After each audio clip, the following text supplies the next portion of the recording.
السلام علیکم دوستو آج لوگ دنیا میں بہت سے لوگ مایوسی کی زندگی گزار رہے ہیں۔ ہر دن گزرنے کے ساتھ ان کی تعداد میں اضافہ ہوتا جا رہا ہے۔ اگر ان سے پوچھا جائے کہ آپ مایوس کیوں ہیں تو وہ بتائیں گے، وہ کہیں گے کہ ہم جو چاہتے تھے ویسا نہیں ہوتا اور جو ہم چاہتے ہیں وہ ہمیں نہیں ملتا۔ اب بات یہ ہے کہ جو وہ چاہتے ہیں اللہ ان کو ان سے بہتر عطا کرتا ہے۔ ہم اپنے رب سے جو مانگتے ہیں ہمارا رب اس سے بہتر ہمیں عطا کرتا ہے، لیکن اس سے پہلے ہمارا رب اس کے قابل ہمیں بناتا ہے۔ بس ہمیں اپنا نظریہ بدلنے کی ضرورت ہوتی ہے۔ اگر ہم اپنے رب سے طاقت مانگیں گے تو وہ ہمیں مشکلیں دے گا تاکہ ان مشکلوں سے لڑ کر ہم طاقتور بن جائیں۔ اگر اللہ سے ہم عقل اور ذہانت مانگیں گے تو وہ ہمیں الجھنیں دے گا تاکہ ہم ان الجھنوں کو سلجھا کر ذہین اور عقل مند بن جائیں۔ اگر ہم اللہ سے کامیابی مانگیں گے تو وہ ہمیں ناکامیاں دے گا تاکہ ہم ہر ناکامی سے کچھ سیکھ کر ایک کامیاب انسان بن سکیں۔ اگر ہم عقل کی نگاہ سے دیکھیں تو ہمیں وہی ملتا ہے جو ہمیں چاہیے ہوتا ہے۔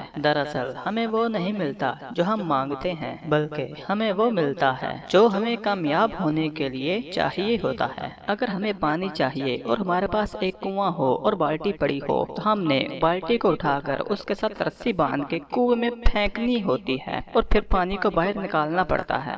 ہمیں پانی بھی چاہیے، کنواں بھی پاس ہو اور بالٹی بھی پڑی ہو، لیکن ہم کہیں کہ پانی ایسے ہی نکل آئے تو ایسے نہیں نکلتا۔ ہمیں محنت کرنی پڑتی ہے، پانی نکالنے کے لیے کوشش کرنی پڑتی ہے، جدوجہد کرنی پڑتی ہے، تبھی پانی نکلتا ہے۔ اسی لیے کچھ بننا ہے، کچھ کرنا ہے تو ہمیں محنت کرنی ہوگی، جدوجہد کرنی ہوگی، کوشش کرنی پڑے گی، تبھی ہم منزل کو پا سکیں گے اور ایک کامیاب انسان بن سکیں گے۔